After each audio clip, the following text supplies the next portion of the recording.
வாரத்தில் 2லேருந்து 3 நாளைக்கு இந்த துவையலை செஞ்சு சாப்பிடுங்க. சளி இருமல்லாம் இருக்கிற இடம் தெரியாமல் போயிடும். இந்த ஹெல்த்தியான துவையலை எப்படி பண்ணுறதுன்னு பார்க்கலாம். இன்றைக்கி நம்ம பார்க்க போகிறது தூதுவளை துவையல் தான்.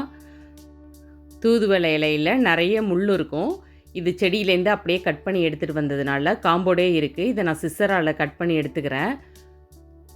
நீங்கள் மார்க்கெட்லேயோ இல்லை கீரைக்காரவங்க கிட்ட வாங்கினீங்கன்னா இவங்க இலையை மட்டும்தான் கொடுப்பாங்க. அதை மாதிரி வாங்கி நீங்கள் செஞ்சுக்கோங்க.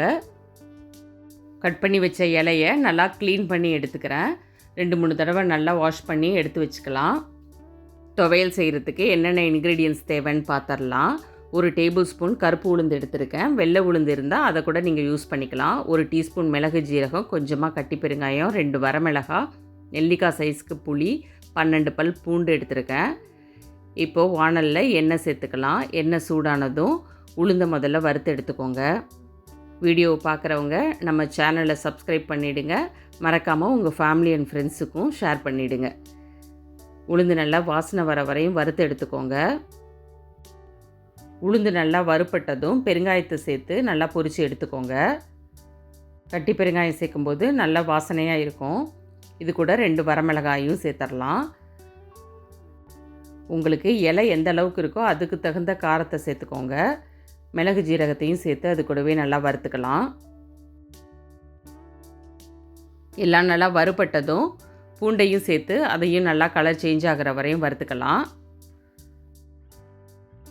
அடுத்து புளியை சேர்த்து லைட்டாக வறுத்து விட்டுக்கோங்க. அடுத்து எடுத்து வச்ச இலையையும் சேர்த்து நல்லா வதக்கிக்கலாம். வீடியோ பிடிச்சிருந்தா வீடியோவுக்கு ஒரு லைக் கொடுத்துடுங்க. நிறைய ஹெல்த்தி துவையல் ரெசிபி வீடியோலாம் நம்ம சேனலில் அப்லோட் பண்ணியிருக்கோம். அதோட லிங்க் டிஸ்கிரிப்ஷனில் கொடுக்குறேன். தேவைப்படுறவங்க செக் பண்ணி பாருங்கள். இலையெல்லாம் நல்லா வதங்கி சுருண்டு வந்துடுச்சு. இந்த அளவுக்கு வதக்கி விட்ட பிறகு ஆற வச்சு மிக்சர் ஜாருக்கு மாற்றி தேவையான அளவுக்கு கொஞ்சம் உப்பும் சேர்த்து துவையலாக அரைச்சி எடுத்துகிட்டு வந்துடலாம். இதுக்கு தாளிப்பு கொடுக்காமலேயே நம்ம சர்வ் பண்ணலாம். நான் இன்றைக்கி சிம்பிளாக ஒரு தாளிப்பு கொடுத்துக்கிறேன். கொஞ்சமாக எண்ணெய் சேர்த்து 1 டீஸ்பூன் கடுகு மட்டும் சேர்த்து தாளிச்சுக்கிறேன். இந்த ஹெல்த்தியான துவையலை அடிக்கடி உங்கள் வீட்டில் செஞ்சு சாப்பிடுங்க. எப்படி இருந்ததுங்கிறத மறக்காமல் கமெண்ட்ஸில் ஷேர் பண்ணுங்கள். நாளைக்கு அடுத்த ஒரு இன்ட்ரெஸ்டிங் வீடியோவில் பார்க்கலாம். தேங்க்யூ.